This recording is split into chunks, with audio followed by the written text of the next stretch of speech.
So, what kind of food did you have for meals? well, we had mostly what was on the farm, and I don't think we ever bought any meat. It seems to me that we were brought up on canned. We'd kill a pig or a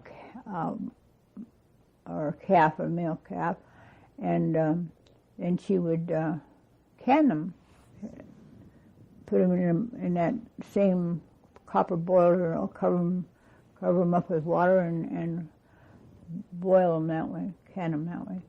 So we had, and then Dad would get a big barrel of we called it in Finnish Hilja. It must be pickled herring.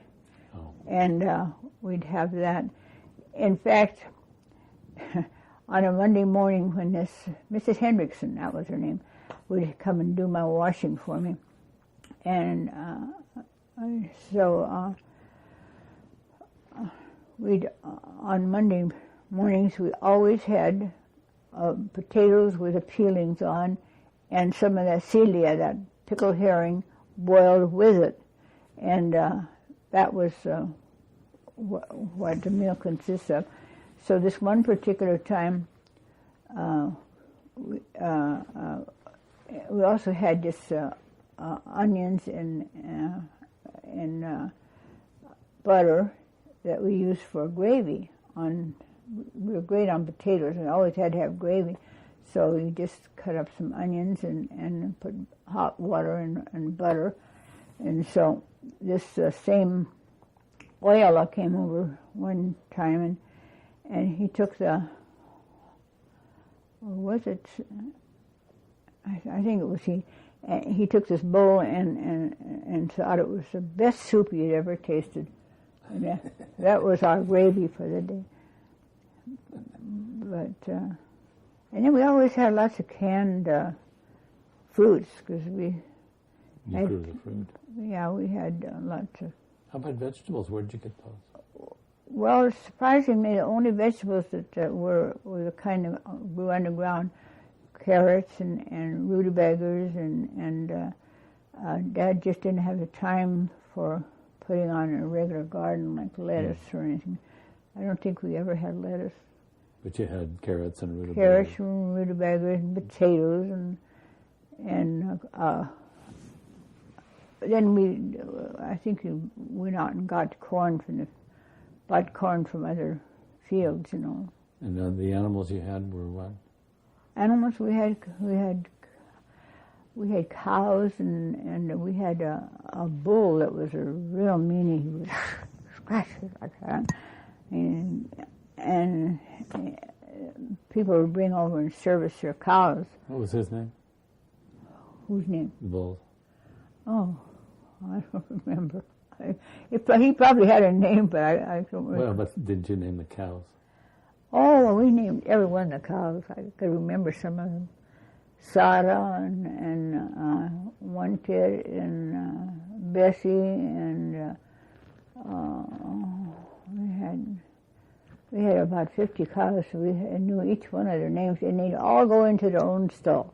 If one happened to go in the other stall, the other one, the owner would kick it, see that he got out of it.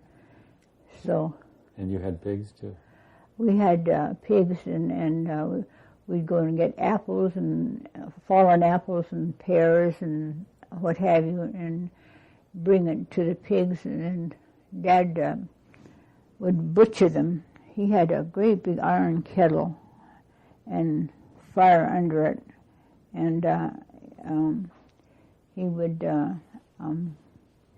make soap. And you had chickens, of course. Oh, well, we had chickens. And sold eggs? We had, first of all, we had these baby chicks that we had to baby until they got to be the right size, and then they became pullets, and then called them pullets, and then they became laying hens, and the roosters would usually use them mostly for frying for food.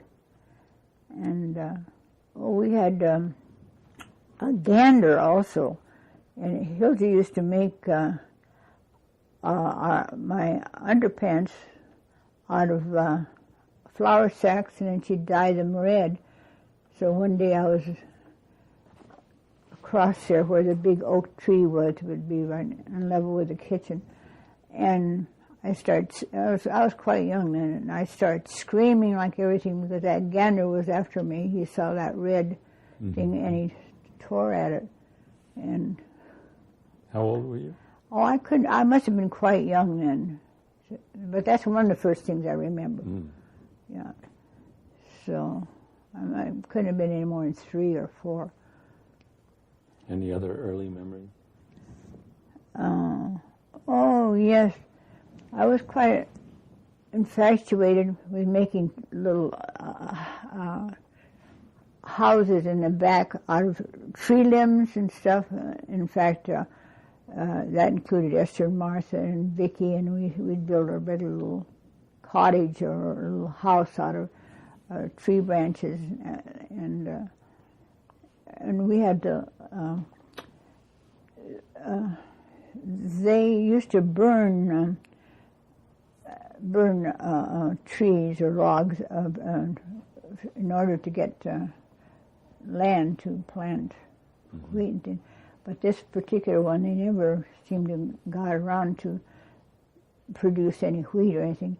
But it had, it was a wonderful place to pick wild blackberries underneath those logs, real big long blackberries, and so that was one of the things that we enjoyed doing. And we did that ever since we were. You named some games. What were those games? One was Duck Off the Rock. What was that all about? Oh, you'd have put something on a level, like, a rock, and put a bottle on, and you'd see if you could knock it off with a stick. Oh. And then throwing the stick or just swinging the stick? Swinging the stick and seeing if you could. You'd have to be at a certain distance away. And the other one was hide and go seek. Play that, and Andy over the woodshed, and that was throwing the ball, and then you run and to a certain base before the other person caught you or something. That was a favorite game. Hide and go seek, I think, was always the best of the games. Now where do we go? Well, why don't we stop here? Okay. Good idea.